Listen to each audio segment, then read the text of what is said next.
Dando continuidade, pessoal, vamos partir agora para o tópico 4, a sacralidade da escritura, o cânon. Ao longo dos tempos, sempre existiram falsos livros e falsas mensagens, por isso faz-se necessário a preservação dos escritos do Antigo Testamento e a revisão criteriosa da coleção dos livros do Novo Testamento. E nesse tópico nós estudaremos justamente sobre isso, sobre esses assuntos que garantem a confiabilidade de que as escrituras que estão em nossas mãos são a palavra de Deus. E o primeiro ponto que a gente vai falar é as características e definição de canonicidade. A palavra canon, que vem do grego canon, que significa uma cana ou vara de medir, ou régua.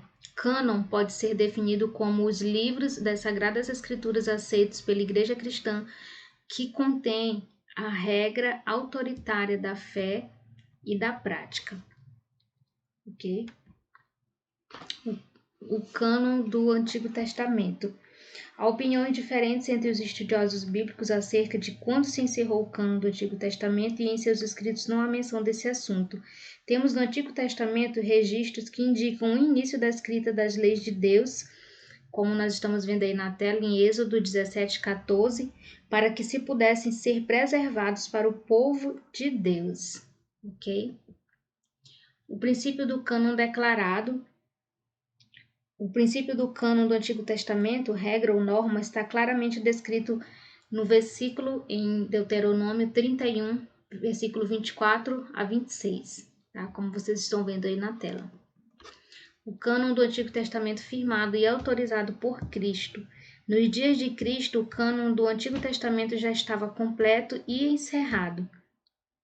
E aí nós vemos Jesus se referindo a ele, né, ao Antigo Testamento, nesses dois versículos aí, em João 5:39 e Lucas 24:27, tá?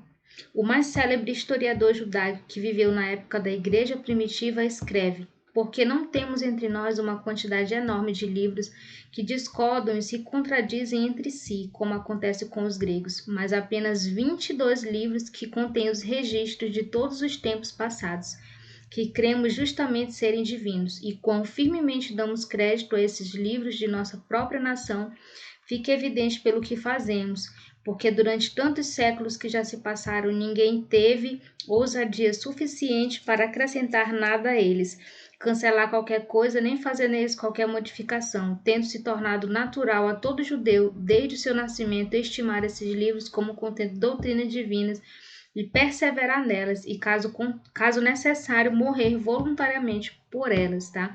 Então, quem escreveu essas palavras foi Flávio Joséfo, e ele se refere a esses 22 livros falando a respeito dos livros da Bíblia hebraica, tá? A Bíblia hebraica, ela está organizada em 12 livros dos profetas menores, 1ª e 2ª Samuel, 1ª e 2ª Reis, 1ª e 2ª Crônicas, Esdras e Neemias são um único livro. Então, esta é a diferença no cânon judaico, que contém 22 livros, e a nossa Bíblia, que contém 39 livros, se referindo ao Antigo Testamento, porque justamente alguns desses livros no cânon judaico, eles se tornam apenas um livro, tá? Como os exemplos que eu citei aqui de Samuel, Reis e Crônicas, ok? O cânon do Novo Testamento. O cânon do Novo Testamento, a facilidade de se traçar a canonização do Novo Testamento e a sua evidência é muito maior. Os livros do Novo Testamento foram escritos na segunda metade do 1º século da história da Igreja cristã. A Igreja primitiva, ela tinha à sua disposição e utilizava o Antigo Testamento, as palavras de Jesus, os ensinos dos apóstolos, os relatos das viagens e as epístolas. O desenvolvimento estabelecido no cânon do Novo Testamento ocorreu no 2º século, onde se fez sentir a influência dos pais da Igreja. E os pais da Igreja eram estudantes, discípulos dos apóstolos, talentosos, professores e líderes da Igreja, ok?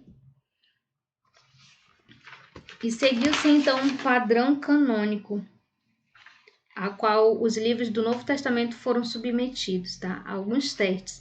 Os princípios que foram usados usados para determinar quais livros poderiam ocupar um lugar no cânon sagrado foram, quanto à autoria, a apostolicidade, quanto à doutrina, a exatidão doutrinária, quanto ao conteúdo, o conteúdo espiritual, quanto ao uso, a universalidade e quanto à inspiração. Esse eu quero comentar com vocês aqui, que a inspiração do Espírito Santo, a canonicidade é determinada pela inspiração.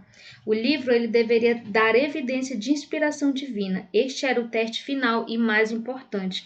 Este era o teste básico e tudo teria que convergir para esse ponto. Então, todos os livros deveriam ter evidência de inspiração divina, ok?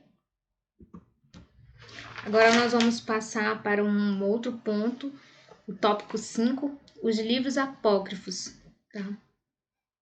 Nós vamos começar dando significado para essa palavra, e a palavra apócrifo significa escritos não inspirados por Deus e que foram inseridos no cânon pela Igreja Católica.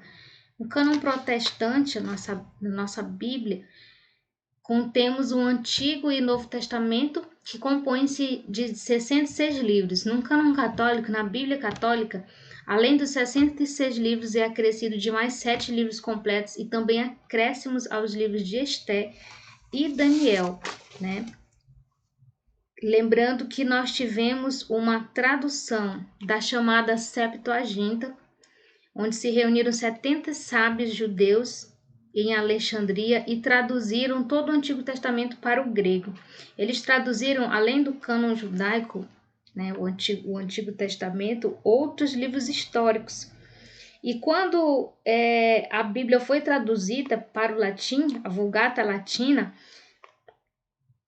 eles tomaram esses 7 livros que não são do cânon judaico e colocaram na Bíblia Católica, né? Porém, não estão de acordo com o padrão. Lembra? O padrão, o canon, é o livro padrão, o livro a qual nós devemos tomar como régua, como medição para testar a palavra de Deus. Então, esses livros apócrifos, eles não estão de acordo com o padrão. E algumas das razões pelas quais eles não são aceitos pelos evangélicos, né? Foram escritos durante o período interbíblico, onde Deus silenciou-se. Esses livros foi negada a sua inspiração pelos judeus e pelos protestantes. Eles nunca foram incluídos em qualquer coleção das Escrituras. Nem Cristo e os apóstolos citaram estes livros. Flávio Joséfo também declarou que eles não foram incluídos nas Escrituras Sagradas dos judeus. A Igreja Católica Romana, ela esperou mais de 1000 anos para incluir os apócrifos à Escritura Sagrada. Os autores destes livros algumas vezes declaram que não foram inspirados por Deus ao escrever. A arte cristã primitiva não oferece base para apurar a canonicidade dos apócrifos. Os primeiros pais da igreja depuseram contra os apócrifos. Jerônimo, um grande historiador hebreu, rejeitou a canonicidade dos apócrifos, chegando a recusar-se a traduzi-los para o latim ou mesmo incluí-los na Vulgata Latina. Eles foram incorporados depois de sua morte. Os apócrifos também, eles não trazem acréscimo ao conhecimento das verdades messiânicas ao povo de Deus, né? Povo este a qual originalmente eles foram apresentados. E o conteúdo desses livros, dos livros apócrifos. E aqui no slide está rolado quais são esses livros, que é Tobias, Judite, Sabedoria de Salomão, Eclesiástico, Baruque, 1 Macabeus e 2 Macabeus, tá? Então lá na página 51 você vai fazer a leitura do conteúdo de cada um desses livros, tá?